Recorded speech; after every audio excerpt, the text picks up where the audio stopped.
మన గుంటూరుకి వేగా jewellers exciting offers తో April 16న శుభారంభం.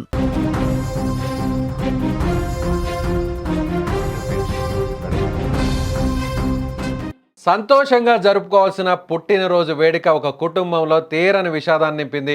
స్నేహితులతో కలిసి పార్టీకి వెళ్లిన యువతి తెల్లారేసరికి విగత జీవిగా మారడం విశాఖ నగరంలో తీవ్ర కలకలం రేపింది.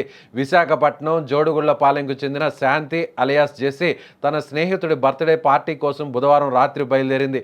ఆ రోజు రాత్రి కుటుంబ సభ్యులకు చెప్పి వెళ్లిన జెస్సీ తిరిగి వస్తుందని ఎదురు చూస్తున్న వారికి తెల్లవారుజామున ఒక చేదు వార్త అందింది. జెస్సీని మెడికవర్ హాస్పిటల్లో చేర్పించామని ఆమె స్నేహితులు ఫోన్ చేసి చెప్పడంతో కుటుంబ సభ్యులు హుటాహుటిన అక్కడికి చేరుకున్నారు. కానీ అప్పటికే జెస్సీ ప్రాణాలు కోల్పోయి విగత జీవిగా పడి ఉంది. ఈ ఘటనతో కుటుంబ సభ్యులు షాక్కు గురయ్యారు.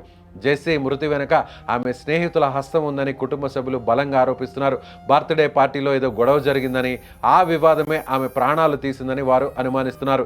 జెస్సీ శరీరంపై ఉన్న గాయాలు, గొంతుపై కమిలిన గుర్తులు మరియు చెంపపై ఉన్న దెబ్బలు చూస్తుంటే ఎవరో కొట్టి చంపినట్లు స్పష్టమవుతుందని కుటుంబీకులు ఆరోపిస్తున్నారు. ఆ రోజు రాత్రి 6 యువకులతో కలిసి జెస్సీ పార్టీకి వెళ్ళింది. వారిలో వారే గొడవ పడి ఆమెను కొట్టి చంపారని జెస్సీ ఫ్యామిలీ అరిలోవా పోలీస్ స్టేషన్లో ఫిర్యాదు చేసింది. మరోవైపు ఈ కేసులో ప్రధాన నిందితులుగా భావిస్తున్న ఆ స్నేహితుల వాదన భిన్నంగా ఉంది. పార్టీలో జెస్సీకి ఉన్నట్టుండి ఫిట్స్ రావడంతోనే ఆమె మరణించిందని వారు చెబుతున్నారు. అయితే శరీరంపై ఉన్న గాయాలను చూస్తుంటే ఈ వాదనను నమ్మడం కష్టమని స్థానికులు, పోలీసులు భావిస్తున్నారు. దీంతో ప్రాథమిక ఆధారాలు, కుటుంబ సభ్యుల ఫిర్యాదు మేరకు 6 యువకులను పోలీసులు అదుపులోకి తీసుకున్నారు. ప్రస్తుతం పోలీసులు ఆ హోటల్ గదిలో ఏం జరిగిందనే అంశంపై విచారణను వేగవంతం చేశారు. ఫోరెన్సిక్ రిపోర్ట్ వస్తేనే అసలు నిజం బయటపడుతుంది. మృతురాలి కుటుంబ సభ్యులు మాత్రం తమకు న్యాయం జరగాలని, దోషులను కఠినంగా శిక్షించాలని కోరుతున్నారు. సరదాగా వెళ్లిన యువతి ఇలా శవమై రావడంతో ఆ ప్రాంతంలో విషాద ఛాయలు అలుముకున్నాయి.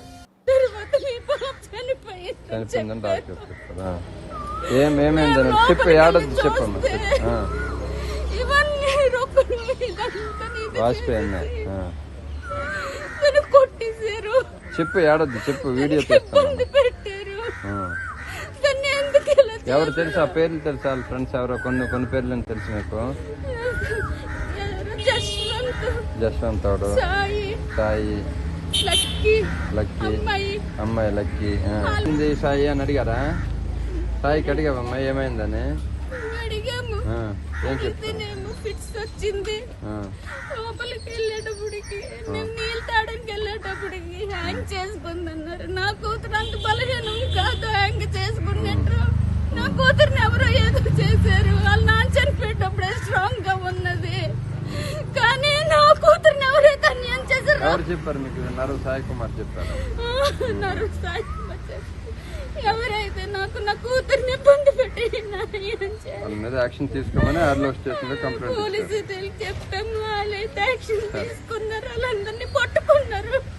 తర్వాత మీ పాప చనిపోయిందని డాక్టర్ చెప్తారా?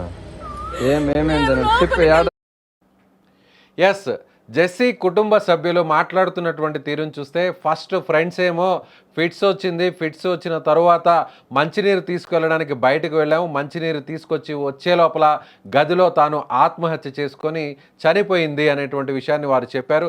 అలా పొంతన లేనటువంటి సమాధానాలు చెప్పడంతో ఖచ్చితంగా వాళ్ళ ప్రమేయం ఉంటుంది. ఆత్మహత్య చేసుకునేటువంటి పిరికి పంద కాదు తమ జెస్సీ అనేటువంటి విషయాన్ని ఆ కుటుంబ సభ్యులు రోధిస్తూ ఇప్పుడు మీడియాకు చెప్తున్నటువంటి తీరు ఇది. సో ఖచ్చితంగా 6 విచారిస్తే ఖచ్చితంగా వాళ్ళ ప్రమేయం ఉందా లేదా అనేటువంటి ఒక క్లారిటీ కూడా వస్తుంది.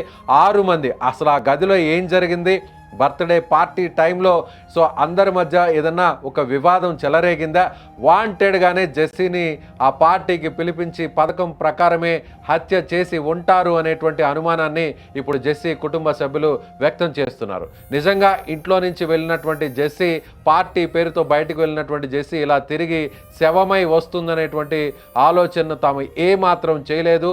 ఖచ్చితంగా మా కుమార్తెను ఎవరైతే ఫ్రెండ్స్ ఉన్నారో ఆ 6 హత్య చేసి ఉంటారు. సో పోలీసులు తమదైన స్టైల్లో విచారణ చేస్తే వాస్తవాలన్నీ కూడా బయటకు వస్తాయి. మొదటేమో అనారోగ్యంతో చనిపోయిందన్నారు. ఫిట్స్ వచ్చేటువంటి క్రమంలోనే ఊపిరి ఆగిపోయింది అనేటువంటి విషయాన్ని చెప్పారు. ఆ తర్వాత కొద్దిసేపటి తర్వాత మాట మార్చారు. సో జెస్సీ ఆత్మహత్య చేసుకుని చనిపోయిందనేటువంటి విషయాన్ని పొంతన లేని మాటలను కేవలం నిమిషాల వ్యవధిలోనే మారుస్తున్నారు అనేటువంటి విషయాన్ని చెప్పారు. జెస్సీ ఒంటి మీద ఉన్నటువంటి కమిలినటువంటి గాయాలు, గొంతు మీద ఉన్నటువంటి గాయాలను చూస్తే ఖచ్చితంగా హత్య చేసి ఉంటారని జెస్సీ కుటుంబం ఆరోపిస్తుంది.